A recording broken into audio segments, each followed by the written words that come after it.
이 나이에도 속는다고요? 내가 평생을 직장 다니며 악착같이 모은 돈이야. 남한테 쉽게 속을 사람으로 보여? 70대 초반의 이 암흑의 어르신이 한 말입니다.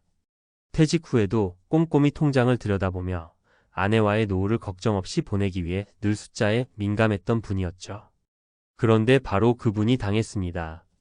그것도 무려 6억 원이나. 많은 분들이 생각합니다. 나는 괜찮겠지. 그런 건 뉴스에 나오는 이야기지. 하지만 지금 사기꾼들은 예전과 다릅니다. 단순히 아들인 척하는 전화 사기를 넘어서 노인의 심리와 생활 패턴까지 분석한 철저히 타깃화된 범죄로 진화했죠. 특히 은퇴 후 소득이 없고 심리적으로 위축되어 있는 고령층을 겨냥한 이른바 노후 사기는 점점 정교해지고 피해 금액도 상상을 초월합니다. 5천만 원도 아니고 5억 10억 그 이상을 날린 피해자들이 늘고 있습니다. 오늘은 은퇴 후 돈이 있어도 지키지 못하면 아무 소용없다는 현실을 이야기해 보려 합니다. 이 노인을 노리는 사기 왜 이렇게 많아졌을까? 먼저 현실을 직시해야 합니다. 한국은 고령사회입니다. 2024년 기준으로 65세 이상 인구는 980만 명에 달합니다. 이 중 상당수는 주택 한 채 혹은 노후 자금 수억 원을 보유하고 있고 자녀들은 독립한 상태. 즉 돈은 있지만 외롭고 조심성은 줄어든 상태입니다. 이 점을 노린 사기 유형은 다음과 같습니다. 심리적 불안, 자극형 보이스피싱, 경찰 검찰 사칭, 자녀 납치설 등 위기 상황을 연출해 즉시 송금을 유도. 재산, 증식형, 사기 노후 자금을 더 불리고 싶어하는 심리를 이용해 원금 보장 고수익을 미끼로 한 투자 사기. 신뢰관계, 악용형 지인 소개, 종교 공동체, 경로당, 모임 등을 통한 믿음 기반 접근 사기. 무서운 건 이 사기들이 대부분 노년층의 심리와 생활 패턴을 꿰뚫고 설계된다는 점입니다. 한마디로 속을 만한 조건이 이미 다 갖춰져 있다는 거죠. 3. 사례로 보는 은퇴 후 사기의 민낯. 사례 1 검사입니다. 계좌가 위험합니다. 72세 윤모 씨. 윤 씨는 은퇴 후 경기도 한적한 아파트에 거주하던 평범한 노년층입니다.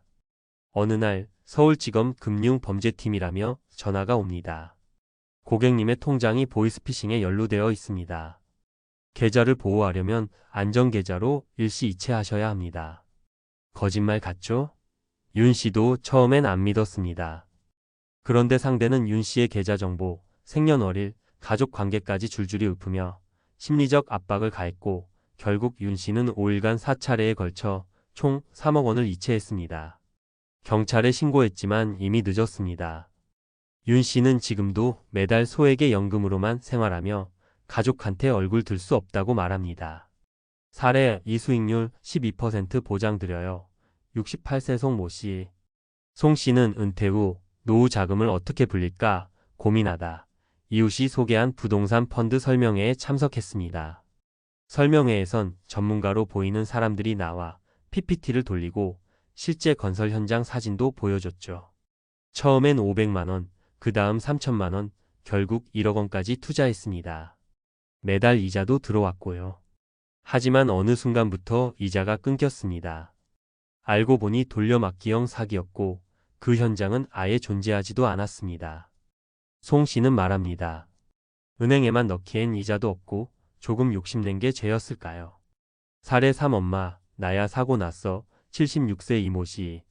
이 씨는 혼자 살던 중 갑자기 걸려온 전화 한 통에 숨이 멎는 줄 알았습니다. 아들의 목소리처럼 들렸습니다. 엄마 나 사고 났어. 합의금 급해. 지금 바로 보내줘야 해. 놀란 이 씨는 바로 2천만 원을 송금했습니다. 나중에 실제 아들과 통화해보니 완전한 사기였습니다. 목소리를 흉내낸 보이스피싱이었습니다. 이 씨는 이후 외출도 줄이고 우울감이 심해져 상담 치료를 받기 시작했습니다. 4. 돈을 지키는 법은 결국 사람을 지키는 일입니다. 사기 안 당하려면 정신 똑바로 차리면 되지라고 생각할 수 있지만 노년기의 사고력, 판단력은 생각보다 더 빠르게 저하됩니다. 사기꾼들은 바로 이 점을 노립니다. 그래서 필요한 건 예방 시스템입니다. 가족 간 주기적인 대화 일상적인 금융 문제까지 공유하도록 해야 합니다. 절대 전화로 돈 보내지 말자는 원칙을 반복해서 인식시켜야 합니다. 한도 제한 설정 인터넷 모바일 뱅킹, 계좌, 이체 등에서 일정 금액 이상의 거래는 자녀나 가족의 확인을 거치도록 설정. 고령자 대상 금융 교육 참여 각 지자체, 시니어 센터, 은행에서는 노인 대상 금융사기 예방 교육을 정기적으로 진행합니다. 이런 프로그램을 꾸준히 활용하는 것도 좋습니다. 10억 있어도 당했습니다. 고령층 대상 금융사기 예방이 생존입니다. 한국은 초고령 사회로 진입하고 있으며 이에 따라 노인을 겨냥한 고도화된 금융사기가 빠르게 증가하고 있습니다. 노후 자금이 풍족하더라도 보이스피싱 투자 사기지인 접근형 사기 등은 심리적 취약성과 정보 비대칭을 이용해 금전 손실을 초래할 수 있습니다. 본 글에서는 전문가 시각에서 노년층을 노리는 대표적인 사기 유형, 사례 분석, 그리고 예방 전략을 중심으로 전달합니다. 1. 고령층이 표적이 되는 이유. 은퇴 이후 노인들은 다음과 같은 특성을 갖습니다. 자산은 있지만 소득은 불안정함 주택, 연금, 예금은 있으나 고정 수입이 줄어든. 사회적 고립 가능성 자녀와의 거리는 멀고 대화는 제한적. 디지털 정보 취약, 인터넷 모바일 기기 조작이 미숙하여 사기 수법 대응력이 낮음. 인지력 저하 판단력과 기억력 저하로 즉각적인 판단에 취약. 사기범들은 이 점을 정밀 분석해 심리 자극 기술 조작, 사회 신뢰도를 결합한 방식으로 접근합니다. 2. 대표적인 사기 유형 3가지. 1. 보이스피싱 검찰 사칭형. 전화로 검찰 경찰 금융기관을 사칭하며 범죄 연루 의혹을 씌워 겁을 줍니다. 계좌가 해킹됐다. 범죄자 명의로 사용 중이라는 위협으로 안전계좌 송금을 유도합니다. 피해자는 긴박감과 당황스러움 속에서 수천만 수억 원을 이체하는 경우가 많습니다. 예방 조치. 정부 금융기관은 어떤 상황에서도 전화로 송금 요구하지 않습니다. 통화 도중에도 112 신고 가능 또는 휴대폰 전원을 꺼 사기 차단. 이 투자사 기고수익 유혹형. 원금 보장, 월 2% 수익, 정책 지원 펀드 등의 문구로 접근합니다. 경로당, 아파트 커뮤니티, 종교 모임 등을 통해 신뢰를 먼저 확보한 뒤 투자 유치. 일정 기간은 이자를 실제로 지급하다가 최종적으로 원금과 이자 모두 회수 불가로 전환됩니다. 예방 조치. 고수익을 보장한다는 투자 상품은 금융당국 등록 여부를 반드시 확인. 금융감독원 금융소비자정보 포털 파인FIN에서 업체 정보 확인 가능. 3. 가족지인 사칭형. 자녀나 손주 목소리를 위조해 사고합의금 명목 송금 요구. 문자 카카오톡 해킹 후 엄마나 핸드폰 고장났어 패턴으로 금전 요구. 사회적 신뢰도를 악용해 사기 가능성을 낮춤. 예방 조치.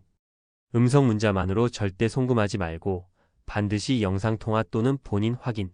의심되는 경우 금융기관이나 가족에게 반드시 이중 확인 절차 거칠 것. 3. 실제 피해 사례 요약. 연령 피해 유형 피해 금액 핵심 원인.